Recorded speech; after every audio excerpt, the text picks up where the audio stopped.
Saturday was the deadline for NFL teams to cut down their rosters to 53, and we were all anxious to hear what would happen with Tim Tebow and the Eagles, especially Stephen A. Despite playing fairly well in his final game versus the Jets, completing 11 of 17 passes for 189 yards and 2 TDs, Tebow was released. Skip, is this the end of Tebow's time in the NFL? Stephen A. Smith, that all depends on whether Tim Tebow decides to listen to some in his inner circle who believe he should go and play in Canada. Because it now appears to me that this CFL is his last hurrah. And yet, before I get into the particulars of that, allow me to say I'm so happy now that I don't have to root for Chip Kelly this year. Listen, Chip Kelly, what a snake in the grass he was in the end to Tim Tebow. After all the proclamations about how much he loved him and this is his guy and wants him on his football team and the it factor and this and that and blah, blah, blah, blah, blah. What did Chip Kelly do after he surprised many people out there, not just me? I think most people were stunned that he whacked Tim Tebow, cut him, and as Tim is walking out the back door, he kicked him in the behind by signing Stephen Morris off the waiver wire, who had just been cut by the Jacksonville Jaguars, who kept Bortles and Chad Henne. So Stephen Morris couldn't even make that team, and Chip Kelly signed him and kept him on the 53-man roster. Are you kidding me? A second-year guy, undrafted free agent last year, in place of Tim Tebow. Are you kidding me? What an insult that was to Tim Tebow, especially after the way Tebow played. And unfortunately, you weren't around then, but his last preseason game, Tim Tebow, he showed out. He was pretty good that game. Read the numbers. And he did, you did. And he got to play in the second quarter, albeit against second-teamers, and the fourth quarter.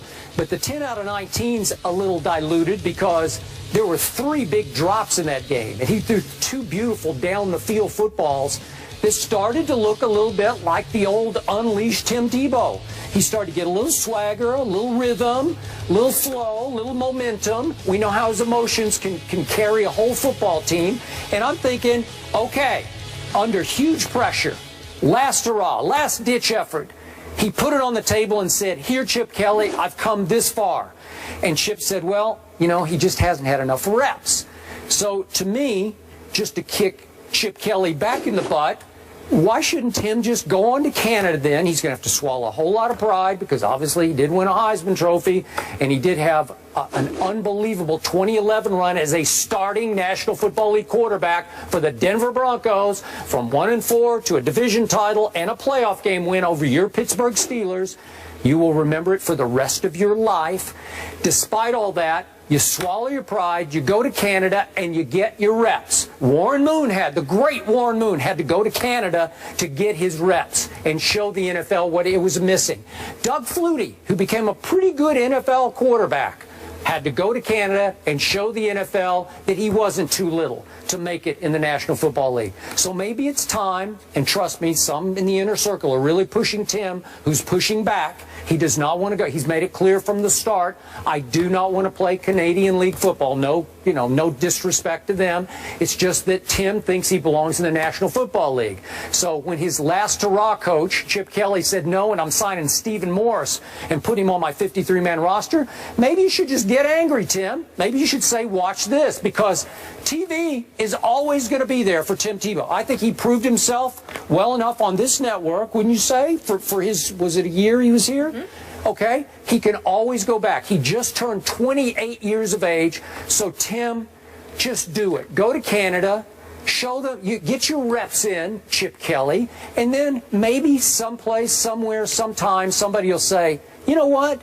I need that on my football team. I need that guy in my locker room. I need him to run certain plays for me, or I need him to start for me. By the end of the year, I'm sure a lot of people will say, God, our quarterback situation is dreadful.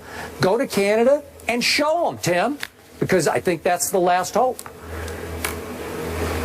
You know, you really crossed the line on this. Chip Kelly. Let me tell you something. What did Chip Kelly do to Sean? What did he do to LaShawn? Let me tell you something right now. Yeah. If I hadn't just gotten off vacation, I'd have walked off the set with that ridiculous drivel you just did. I thought it was damn diatribe. I'm so disgusted with you right now. You actually put me in a position where I have to defend Chip Kelly. Yes. That's where you put me in. Well, don't. I have have to, because that's a bunch of nonsense that just came out of your mouth. What do you mean stabbed him in the You're going to defend Chip Kelly? I have to defend Chip Kelly because I'm a fair-minded man. And all the stuff that I feel about Chip Kelly, you had me throw out there. I'm talking, Molly. I gotta get on him right now. I can't believe that you sit up there and you could say that nonsensical stuff you just spewed out of your mouth. Tim Tebow, excuse me, they were raving about him. He improved his mechanics and his throwing motion. Once again, we have further evidence that he's not a quarterback. Why? Because high school quarterbacks don't have people talking about their mechanics and their throwing motion. You know why, Skip Bayless? Because it's assumed that when you play the position, that comes with it.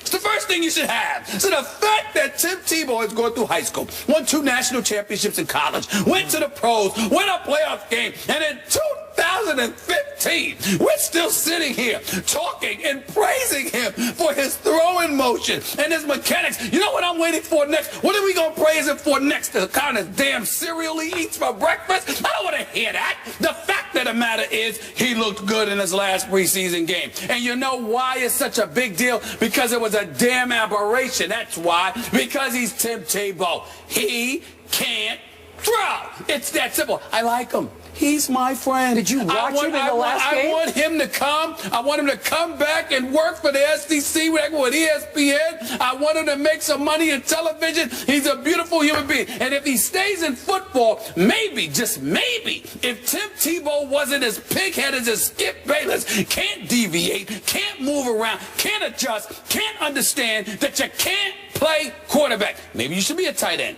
Maybe you should be a running back. Maybe you should be on special teams. Maybe you should be a third down specialist. Damn it, maybe you should learn to play defense. Just don't throw the football, because that's not what you do, especially when you can't read defenses half the time. That's his problem. But you don't want to go there. Instead, you want to sit there and get on Chip Kelly for backstabbing him? Yeah. Let me tell you something. Not backstabbing. That's the word you used. That's the word you used. I did not use back. I said he kicked him in the butt as he walked out the door. That's what he did. Tim's walking out the back door and he kicked him right in the butt. The tape? Because I did not use backstab. I don't need to use backstab. That's what I thought I heard. You backstab people you have respect for. Well, listen. Well, you basically feel he didn't have respect, but he once did have respect, which is why you called it backstabbing. Rewind the tape and you remember what you heard. In the end, I have to see there. You put me in the position where I have to come to. I thought it was a beautiful move. This is the lowest. I'm the defense lawyer over here. As low here. as you have gone. You put me in a position where I have to come to the defense of Chip Kelly. Chip Kelly did nothing wrong here. He gave the guy a chance. He put him out there on the field. He gave him an opportunity to perform. He wasn't up to snuff. He wasn't up to snuff, which is why you are telling him to go to Canada. You want him to leave the country, but Chip Kelly's wrong for wanting him to leave Philadelphia? What are you talking about? What are you talking about? Chip Kelly did nothing wrong. Tim Tebow needed to go, and that is that. Wait, do you even know who Stephen Morris is? No, I don't. No, you don't. That's it. Bingo. I just closed the case. That's where I'm going. What does it say to you that some dude off of Jacksonville, who we've never heard of, gets signed immediately when Tim Tebow can't? Does it not tell you? I mean, Bill Belichick has said no, okay? Bill Belichick has said no. John Fox has said no. Now you got this situation where Chip Kelly has said no. Rex Ryan sabotaged the man when he didn't have a quarterback, and he still sabotaged Tebow. When will you learn? When will you learn it is over? It is done. He needs to play another position. John Fox did not say no. He was able to sign Peyton Manning. He said yes to Peyton Manning. Well, excuse me. Well, some people would argue that Tim Tebow has a better QBR rating than even in the last 5 minutes. In the last 5. Oh, stop it. Oh, Do you understand how ridiculous that sounds? No, it's just a fact. Can I ask you both? He's got me defending Chip Kelly. Do you think Chip Kelly had any ulterior motives? Do you think he maybe planned on always releasing Tim? It does not matter. I did not think about it, Molly. I'm not giving it a second thought, because Tim Tebow should be here. He should not be playing quarterback for a National Football League team, because before he couldn't throw. So now he's improved his throwing motion a little bit in his mechanics, but he still can't read defenses. I need you to say this for the record, for tape, for camera. Sure. You're saying that it would be a waste of Tim Tebow's time to go play in Canada?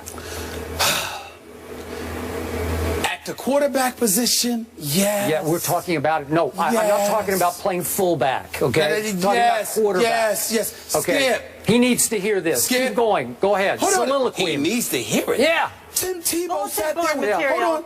Tim Tebow Go ahead. Sat down with me for my radio show, Sirius XM, Mad Dog Sports Radio, Channel 82, every weekday from 1 to 3 p.m. Channel Eastern 82? Time. 82, it was 85, You went now up switched the to dial. 82. Wow. Switched to 82 August 13th. All right. Still never been invited. Hold on, wait a minute. Tim Tebow came, sat with me, and literally looked me in my face afterwards and said, keep your eyes on it. I'm telling you, I've improved my throwing. And I said, we'll see, because he appreciates the fact, I love the guy. I just know he can't throw. And so he says, I've improved. And he did improve. He did improve. My hat's off to him. But we ain't talking about throwing footballs out there in the yard with Skip or Stephen A. We talking about quarterbacking in the NFL. This brother can't do that. Period. Enough. So enough.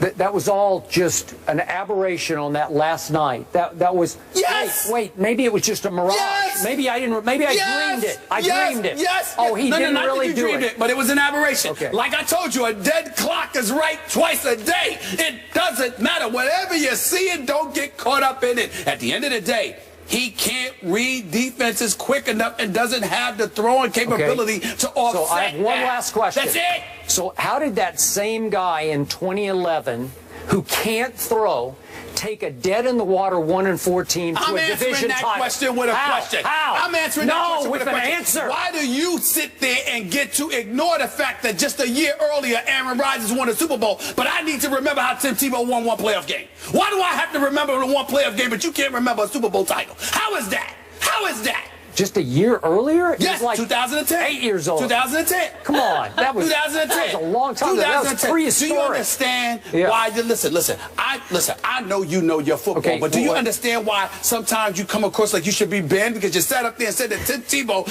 you would prefer him in the fourth quarter than Aaron Rodgers? How did he do that? How did he do it? Aaron Rodgers? I'm not in the fourth quarter. He had a better QBR than Aaron Rodgers, who, by the way, is 2-4 in the playoffs since that Super Bowl long ago. Tim Tebow. 2-4. Tim Tebow doesn't belong on the same planet as Aaron Rodgers. You brought it up. I did. Did I start it, Molly? No, I didn't start it. You did. I simply said, you brought how do you remember a playoff victory from 2011, but don't remember a Super Bowl title from 2010? Because we're talking about a guy who you say cannot throw. I say, how did he win all those games in 2011 if he can't throw? Did he not win quarterback? Did he not win one game against the Kansas City Chiefs, completing 2 passes? Yeah, and one went for the game-winning touchdown to Eric Decker. 2.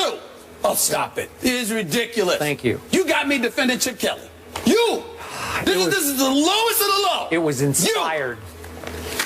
Man, go to break. Please, excuse me. I'm sorry. Go to break, Mom. I can't take this, man. Right? I just can't take him right now. You're ridiculous. Philly's finest. They're back, everybody, in rare form. All right, one of the Williams sisters will be in the semis, but which one? That's the question. Do Serena and Venus get enough love? The guys will debate that coming up. Packers have dominated the Bears recently, winning 11 of their last 13 meetings. So Packers head coach Mike McCarthy is confident heading into their Week 1 matchup with Chicago. McCarthy said at the team's recent welcome back lunch that Green Bay plans to kick Chicago's booty. I changed that wording. Yes, you did. I like it, though. Right? Trying to be classy here. I don't know if that was. Do you have a problem with McCarthy's comments, Skip? No, I like these comments too, Stephen A. Smith, because it sounds to me like Aaron Rodgers is starting to rub off on his head coach, who's getting as full of himself as Aaron Rodgers is always full of himself. You are going into Chicago to play your longtime arch rival, who looks hapless and hopeless and down and out under new coach John Fox. They're saying Alshon Jeffrey might not play. Kevin White, who was my favorite receiver in the draft, could be out for the whole year with surgery for a shin splint. This is terrible. So you have been so hard on my guy Jay Cutler from Vanderbilt University. I am now leaning toward picking the upset in this game because Jay Cutler throwing to Martellus and even Eddie Royal and Forte, I don't know. Maybe they're just so bad that they'll be better than you think they'll be. Where's the game at? at Chicago. Right. Roger Goodell will be there. Right. Yeah. Tell us. Roger. I forgot about that for a split second. Let me say this to you. Keep talking, Mike. Let me say this to you. Love it.